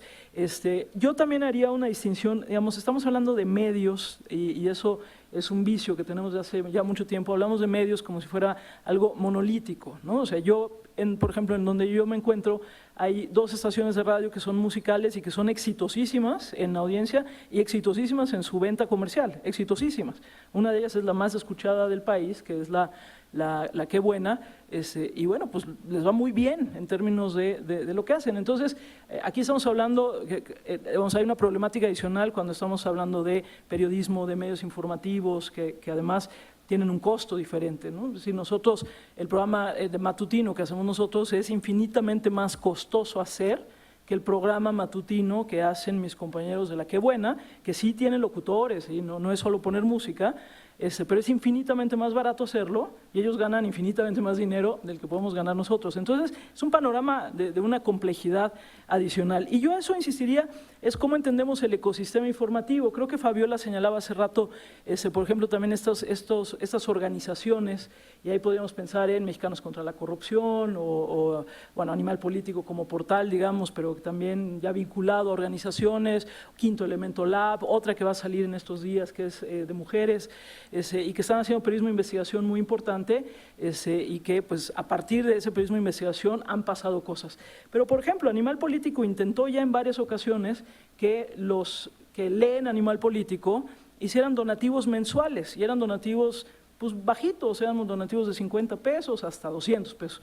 Pues no, o sea, la verdad es que así los lectores así de yo con Animal Político, pero así que digan, híjole, ¿cuántos estuvieron dispuestos a dar un donativo de 50 pesos mensuales para que ese portal de investigación tuviese algunos recursos adicionales? Pocos. Entonces, eso, además, hay que agregar que muchas de las investigaciones que salen a partir de estos portales o de estas organizaciones también se insertan en un ecosistema informativo, como les decía, porque tiene una salida en ciertos programas de radio, tiene una salida en ciertos programas de televisión. Entonces, no es que salga solo de ahí, ¿no? Es decir, hay una amplificación del efecto precisamente por cómo se ha ido desarrollando ese ecosistema. Entonces, ¿cómo van a sobrevivir los medios de comunicación? Bueno, como yo coincido con lo que dice Raúl, muchos seguramente no sobrevivirán, muchos, digamos, tendrán que transformarse en alguna otra cosa. Estamos aprendiendo también a hacer comunicación con otras herramientas. A mí me tocó muchos años dirigir la Escuela de Comunicación de la Universidad Iberoamericana. Bueno, hoy tendríamos que estar hablando de otras cosas, incluso en las aulas, de cómo se ha ido transformando la comunicación y aprender de lo que está sucediendo en algunos otros rincones del mundo. Pero me parece que tal vez lo que a mí me llama más la atención en ese momento es lo incierto que también es el panorama frente al nuevo gobierno en términos de cómo va a ser la relación medios-poder, comunicación-poder. Posiblemente será lo mismo pero diferente, posiblemente será, digamos, igual de unilateral como ha sido hasta ahora. Eso ya lo veremos, pero ante la transformación que no tiene que ver solo con el poder, sino la transformación que tiene que ver con el consumo, con la tecnología, con las opciones informativas, con las dietas informativas de los ciudadanos, con una serie de cosas, pues tenemos un poco como esta incertidumbre adicional de cómo será la relación medios-poder. Entonces, no sé cómo vayan a sobrevivir, sobreviviremos o no, o haremos otra cosa, pues, pero al final, insisto, no es una pregunta nueva, solo es una pregunta a la que le agregamos incertidumbres. Gracias.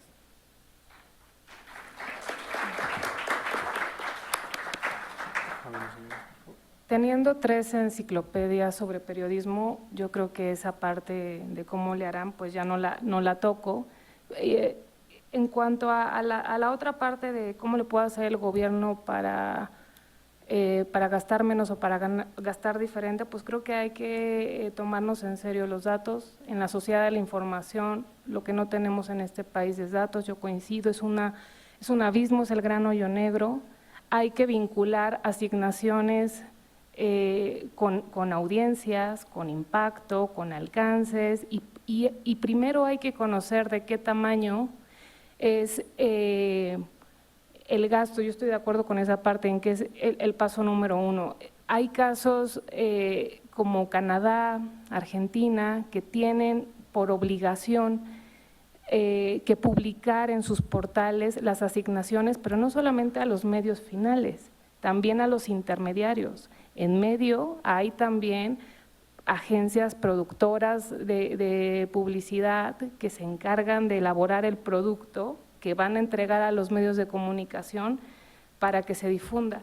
Yo llevo, les decía, 10 años estudiando la publicidad gubernamental y no sé cuánto ha gastado el gobierno en ese tema. Les iba a traer, pero eso consumía un cuarto del tiempo que tenía, este video de esta cápsula del programa Hoy de Andrea Legarreta y Raúl Araiza, pero dura 3 minutos, en donde como todos grandes expertos en el dólar y en la política cambiaria y en los efectos de China y Estados Unidos nos cuentan por qué Lo que pasa en esos países no le afecta al dólar mexicano ni a la política mexicana, ¿no? Y eso es una muestra de por qué hay que tomarse con mucho cuidado estas cifras millonarias que dicen que eso se ha gastado el gobierno federal. Esa publicidad encubierta también es uno de los efectos negativos de la reforma, de la forma incompleta en que se aprobó la reforma constitucional, de suerte que no sabemos. Podemos hablar de ese caso y ilustra esta problemática de decir, porque alguien se dio cuenta y dijo, Andrea Legarreta, ¿qué está haciendo hablando de economía internacional, mercados, dólares?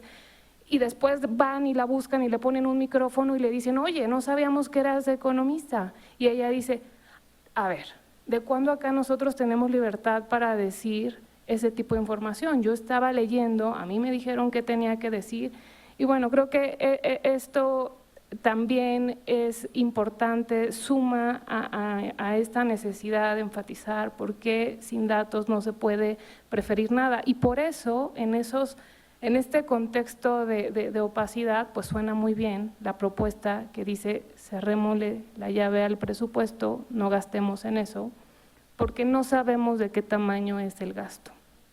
No sabemos cuáles son las empresas beneficiarias, el dinero probablemente, no sabemos en qué medida llega, probablemente en una proporción muy importante se concentra en los dueños de los medios de comunicación y ni siquiera alcanza a los periodistas, aunque es cierto también que existe otra bolsa con la cual de manera directa se establecen acuerdos y alianzas con periodistas. De eso ya hablaron en esta mesa. Muchas gracias.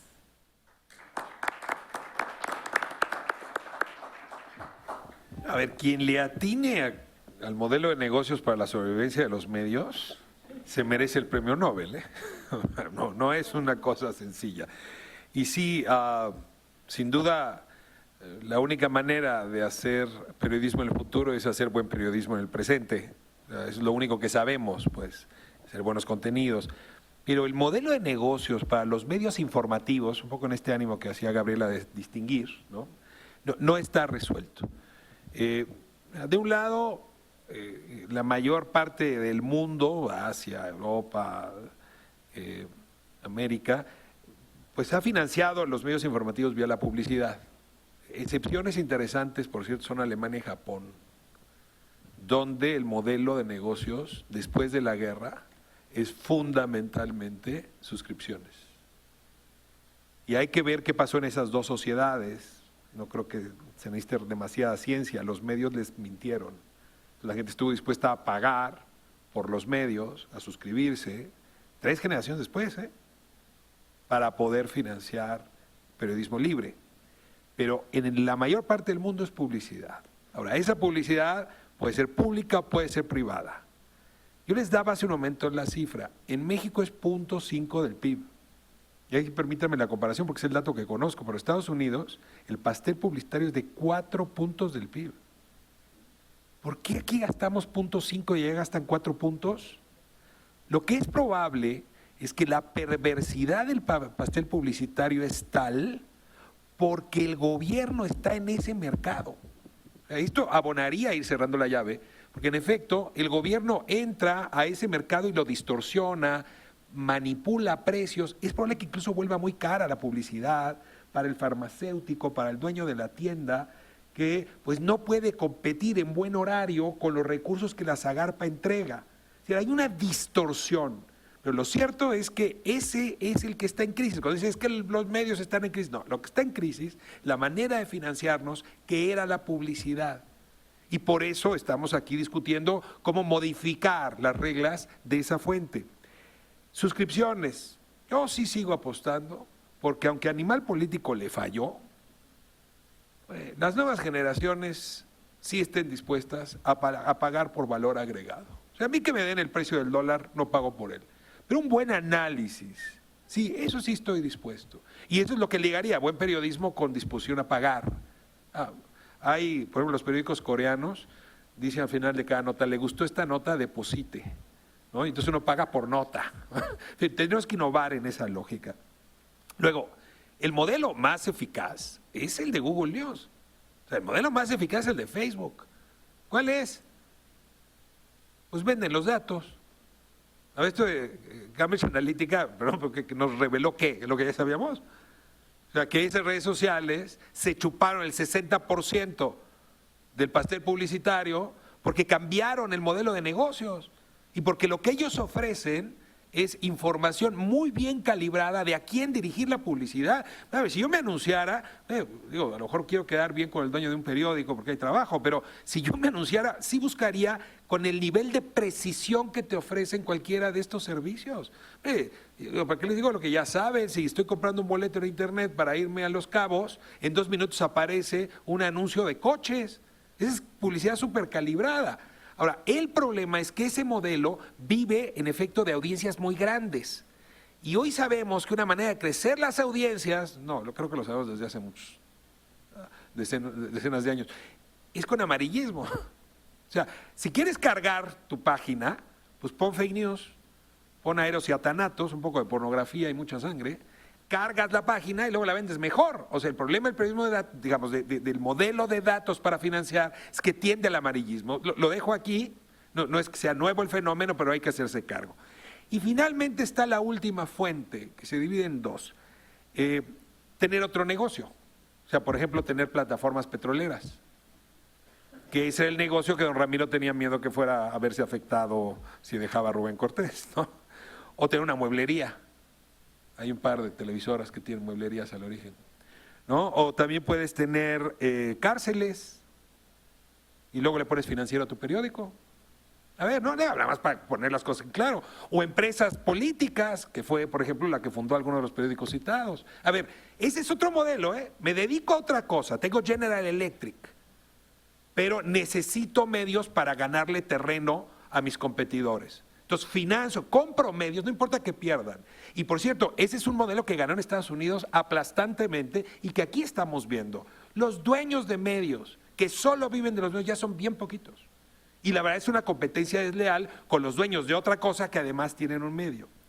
Ahora, la otra fórmula es, porque aquí estoy hablando de estos intereses siempre económicos, pero también está el periodismo filantrópico, ¿no? ProPublica y otras que es un poco como está Aprendiendo a Vivir Animal Político y alguna otra, o Mexicanos contra la Corrupción, que es ahí sí con dinero del sector privado, o a veces de donaciones que ProPublica en México no ha funcionado, con eso financio buenas piezas de investigación. Ahora, ¿qué es lo que ocurre? Que han hecho extraordinarias piezas, pero no han hecho otras. Pues porque es dinero también privado. A ver, déjenme les pongo un caso hipotético, pensando en la Guerra de las Galaxias. En una galaxia muy, muy lejana, había una empresa que vendía papel de baño a todas las escuelas del país.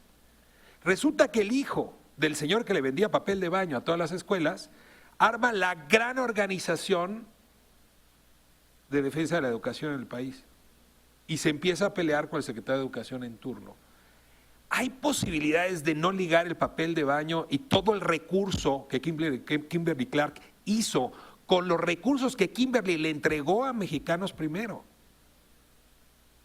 Porque digo, yo celebro el periodismo filantrópico al estilo ProPublica, pero no me engaño cuando veo que varias de las agendas privadas de investigación pues están financiadas por gente que también tiene intereses en que se hable de ciertas cosas y no otras.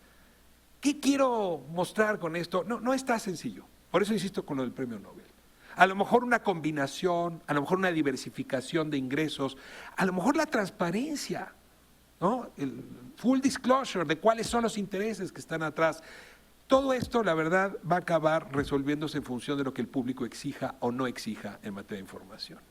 Me hicieron una pregunta muy puntual, me dicen si los medios comunitarios y ligan ahí con medios libres van a dejar de estar criminalizados. Yo creo que esto sí tenderá a cambiar, ¿no? Sí, creo que la actitud que ha habido, sobre todo de radiodifusores y por lo tanto de la CIRT, para evitar que las comunidades tengan sus propias frecuencias, sus propias radios, sí va a encontrar defensa hoy en el gobierno que sigue. Porque en esto sí hay bastante sensibilidad.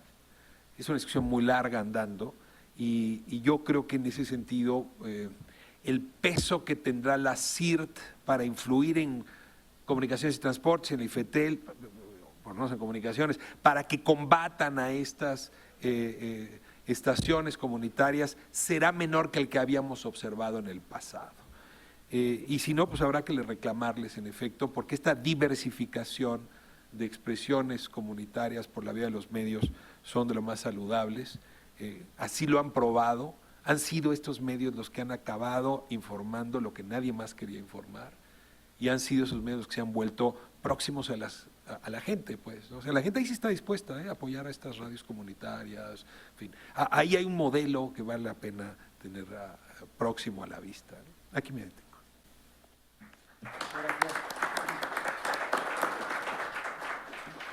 Hay más preguntas. Hay una que a mí me interesó mucho, que es, la nueva ley establece un padrón de prestadores de servicios de publicidad y se lo encargan a Segov y a autoridades similares en el país. ¿Por qué a Segov y qué suerte de Compranet va a hacer esto para registrar a los proveedores de medios de comunicación? No sé quién se anime a contestar esa.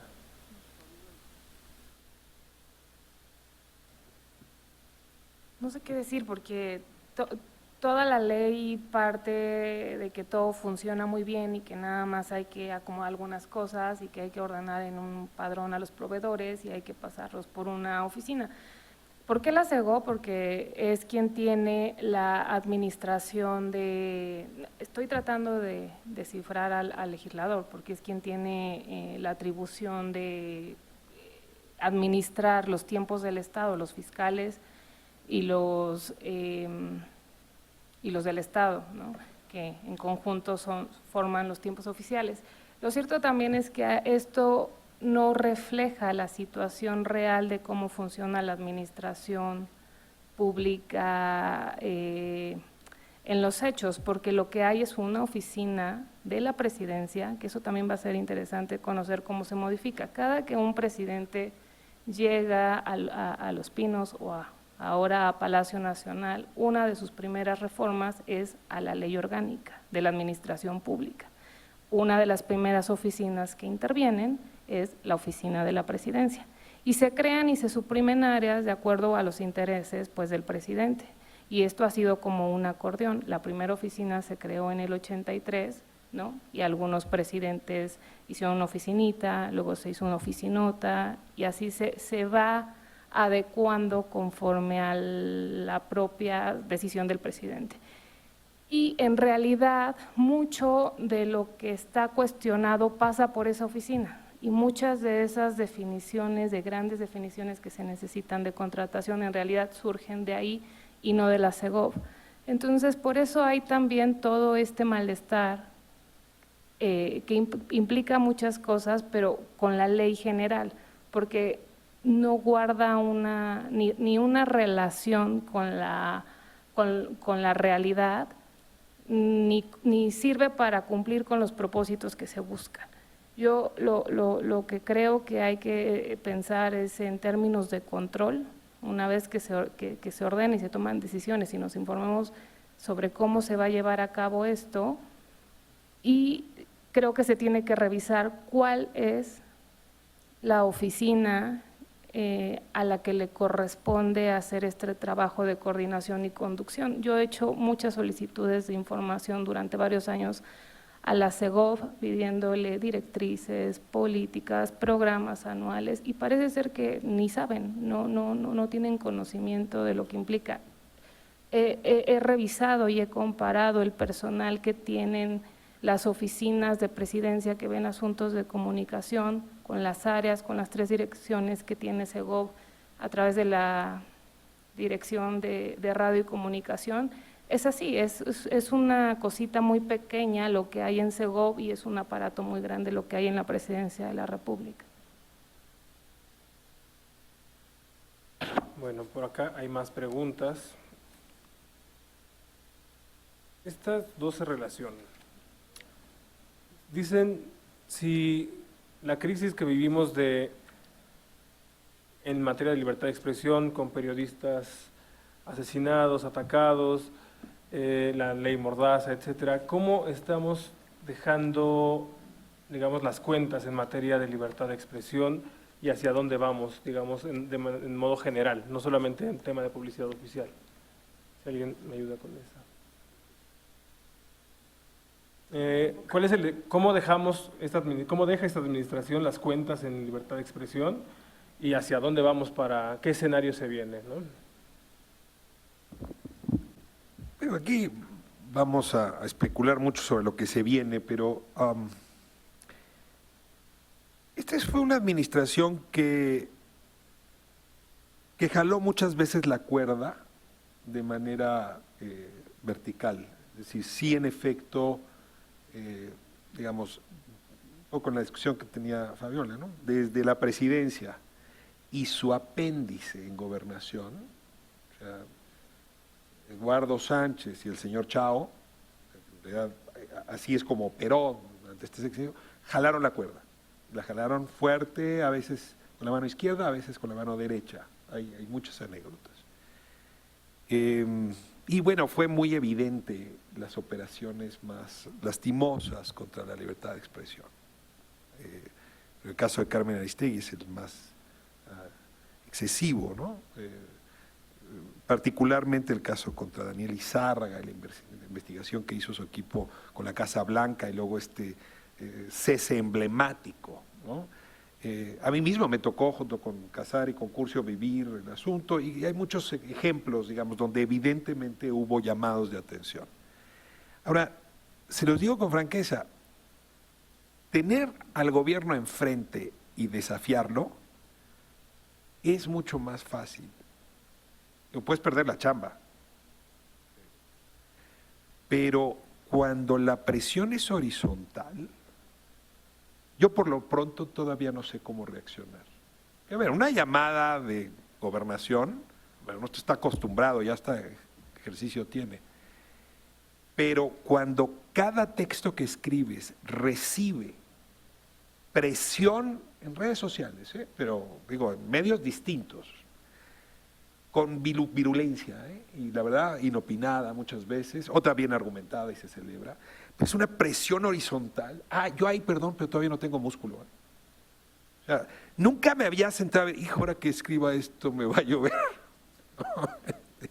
Es decir, la verdad es que ni siquiera me detenía a pensarlo. Decía, bueno, ya cuando llegue la lluvia ya saqué el paraguas, pero la verdad sí creo que vamos a tener que volvernos gente muy seria para hacer nuestro trabajo, incluso en contra de la opinión mayoritaria, cuando así lo merezca el asunto. Lo decía muy bien Raúl, ¿no? Es decir, nuestra tarea es informar, pese a quien le pese, incluidos mis 150 seguidores en Twitter, ¿no?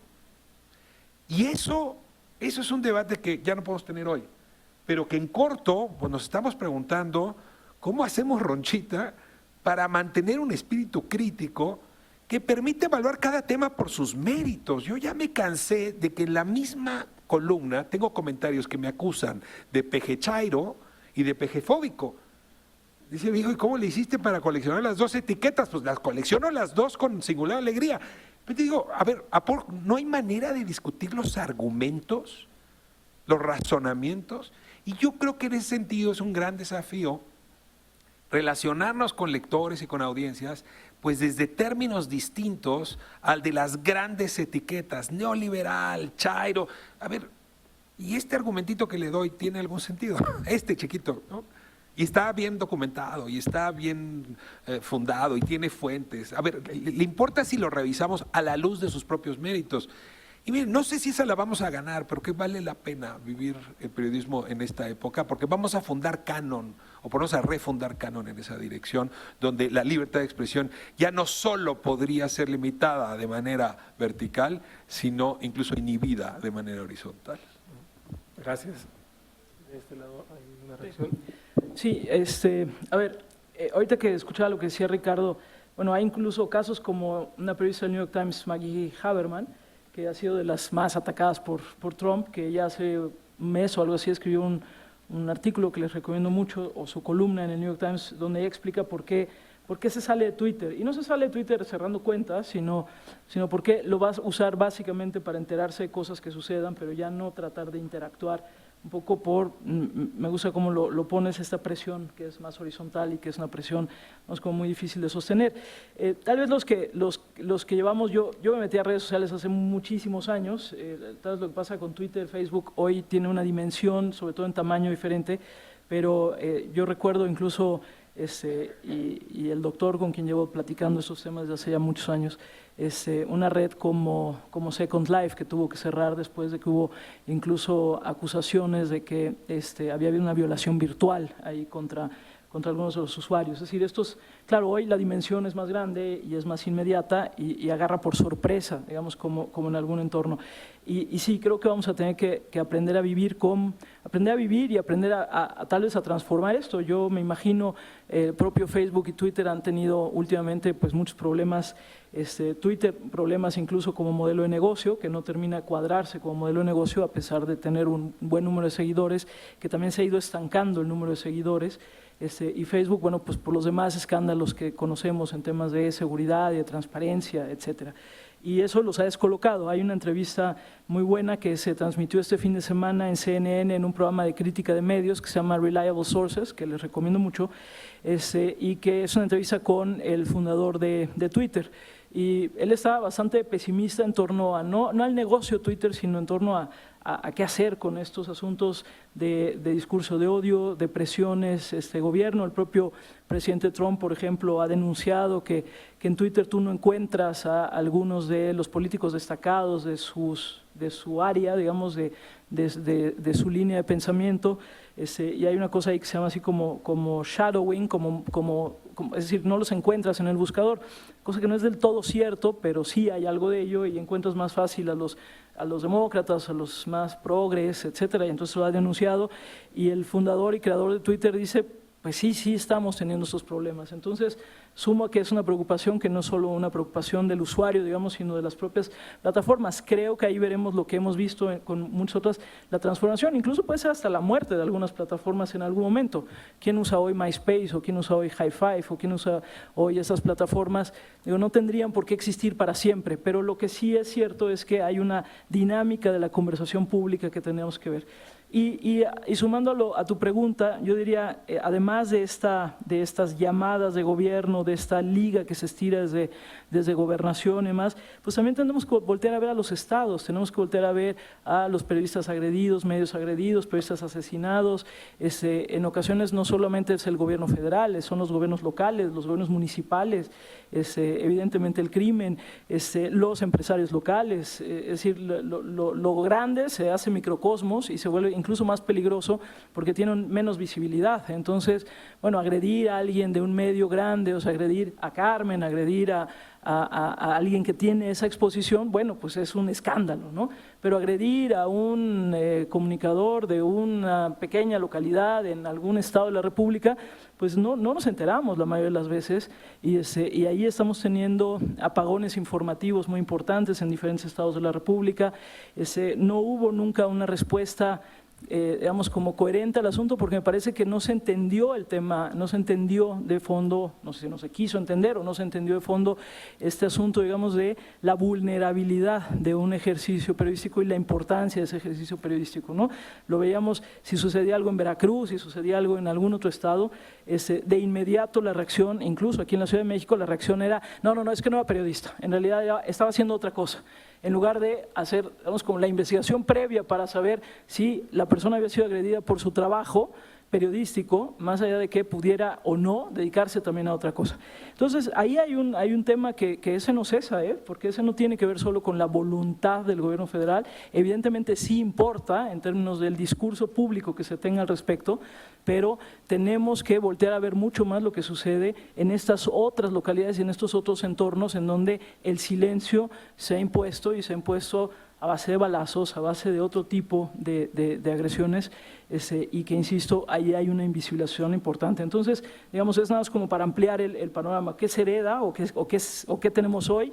Pues es este escenario, uno, que podemos compartir con una lógica global, como es digamos, este ánimo de conversación o esta degradación de la conversación pública por el tema de redes sociales, sobre todo, y cómo se han ido, digamos, atorando en términos de de su sanidad hacia lo social. Recuerdo aquí a mi querido doctor Raúl Trejo, que también le fue como en feria durante el Mundial por un tuit que puso, y que a mí a la vez que me había dado risa, cuando vi el tuit de Raúl, a mí me dio risa, y ya, y no, ni siquiera, pues ya no volví a reparar en él, solamente me dio risa, y después me di cuenta que verdaderamente le estaban tundiendo.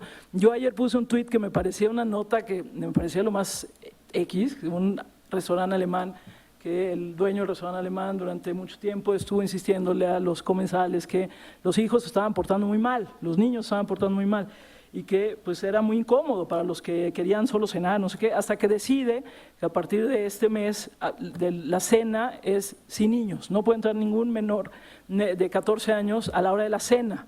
¿Por qué? Porque no se saben comportar y porque hay gente que quiere ir a cenar. Eso me ocurrió decir que estaba yo a favor de ello. Bueno, a estas alturas de la vida yo ya soy así como lo peor que pudo. No, bueno, Herodes se queda chiquito, o sea, Herodes era buena onda comparado con lo que soy yo, ¿no? Porque además, claro, es una pinche vieja que ni tienes hijos ni tendrás ni nunca más, y además a ti nadie te quiere ver en un restaurante y ojalá te mueras. ¿Ya? ¡Ey! O sea, nadie está expulsando a los niños del paraíso, solamente me parece bien ir a cenar y que no esté un escuincle pegando de gritos y aventándome la comida junto. Entonces, esa presión horizontal que puede ser por temas políticos o por temas no tan políticos, tiene que ver, digamos, con el estado de la conversación. Entonces, eso creo que lo compartimos a nivel global, y luego pues sí vienen ya las características propias que va de lo federal a lo muy local en términos incluso de las agresiones. No sé si, Raúl, quieres comentar algo al respecto.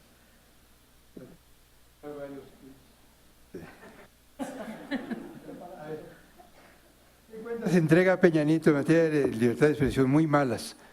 Hay que reconocer que gran parte de las agresiones a periodistas no son culpa del gobierno y menos del gobierno federal, pero el gobierno federal ha establecido mecanismos, procedimientos para proteger a los periodistas y funcionan mal. Hace un año apenas el presidente de la República ofreció revisar el funcionamiento del mecanismo de protección que depende de la Secretaría de Gobernación, el trabajo de la Fiscalía Especial para Periodistas que depende de la PGR, y no ha pasado nada. Me acaban de comentar hace un par de días que el mecanismo solo tiene recursos para existir 2 meses más. No hay dinero. ¿Y qué hace el mecanismo? Cuando un periodista se siente perseguido y lo amenazan, lo protegen, le dan una aplicación para el celular para que apriete la aplicación y llegue a la policía si es que corre peligro su vida, y muchos periodistas relatan que esto no funciona. Hay muchísimo que revisar. Hace un par de días presenté en la CNDH el resultado de una investigación que me encargó la Comisión Nacional de Derechos Humanos junto con el Programa Universitario de Derechos Humanos para estudiar las recomendaciones de la CNDH en materia de persecución a periodistas. El documento es muy largo, tiene 500 cuartillas, entrevistamos a periodistas en todo el país. Hay un análisis muy burocrático de las recomendaciones, que eso es lo que nos encargaron, pero creo que es lo menos interesante. Lo interesante es que rescatamos voces de mucha gente en el país, y los periodistas nos dijeron en Tamaulipas, en Oaxaca, en Veracruz, el mecanismo no funciona, la Fiscalía ojalá funcionara, díganles que vengan a los de la CNDH a hablar con nosotros. El documento está descargable en el portal de la Comisión Nacional de Derechos Humanos, en donde hay un apartado acerca de las recomendaciones generales. Al final hay un espacio para estudios de las recomendaciones. Ahí hay de veras mucha información. El asunto de las redes digitales, yo he sido y soy fanático de las redes, vivo en parte de hablar de ellas porque es parte de mi proyecto de investigación, pero esto se ha convertido en un absoluto horror porque estas redes reproducen y magnifican el clima de crispación que de todos modos hay en sociedades como la mexicana, y porque no, a lo mejor porque la equidad en el intercambio se ha vuelto inequidad cuando un comentario es avasallado por centenares o miles de descalificaciones, por lo general anónimas. Yo paso varias horas a la semana contestando y me pregunto todos los días si vale la pena. No me he puesto a pensar en lo que hubiera hecho en vez de estar contestando, sobre todo en Facebook y en Twitter. Hace unos días puse un tuit que dice, a propósito de un asunto que comentamos, dice AMLO que promoverá el regreso a la radio de José Gutiérrez Vivó y Aristegui. Si les hiciera ese servicio, en caso de que ellos quisieran, estarían en deuda con el presidente, perderían independencia. el gobierno no debe poner ni quitar periodistas en los medios. Eso dije hace como 6 días. Si Twitter tiene razón, no sé si eso ha sido visto 934,000 veces. De esas 934,000 es mi bestseller en Twitter, o como se diga. Ha tenido 20,000 interacciones, 10,865 likes, 1,256 respuestas, que son las que yo veo. El 80% han sido descalificaciones, improperios, insultos, de gente que no lo entendió. Esto, a final de cuentas, reivindica la independencia de Gutiérrez Biboy de Aristegui, y dije, qué bueno que regresen, si regresan, pero que no sea por decisión del gobierno. ¿Qué hace uno? Contesta uno por uno y dice, no, señor, usted no tiene razón, aprenda a leer. Lo hago 15 veces, 65 a lo mejor, no las 1,256 que haría falta, porque además quienes responden no ven otros tweets que yo he colocado. No sé si vale la pena seguir contestando, lo haré y lo seguiré haciendo, pero la conversación pública que hace falta no está ahí. Puede estar en línea y tenemos que ensanchar espacios en Internet, en blogs, en sitios web, no sé qué tanto en Facebook, para aprovechar las capacidades de interacción de esta colección de medios que hay en línea sin reproducir la descalificación, sino aprovechar esta oportunidad para un auténtico diálogo. No hay soluciones definitivas al respecto, pero indudablemente, con eso termino, estamos en un entorno diferente, en un ecosistema mediático que integran los medios convencionales y los medios nuevos, en donde hay una discusión que no existía antes. Prefiero esta discusión al silencio de los tiempos pasados, pero en donde no hemos aprendido como sociedad a tener una auténtica deliberación. Bueno. Fabi, ¿tú quieres agregar algo? Bueno, pues como vemos, esta mesa también, como las anteriores, han dejado un panorama bastante problemático y de muchos retos. Entonces, pues no nos queda más que agradecerle su presencia y agradecerle a nuestros invitados que vinieron también por hoy. Muchas gracias.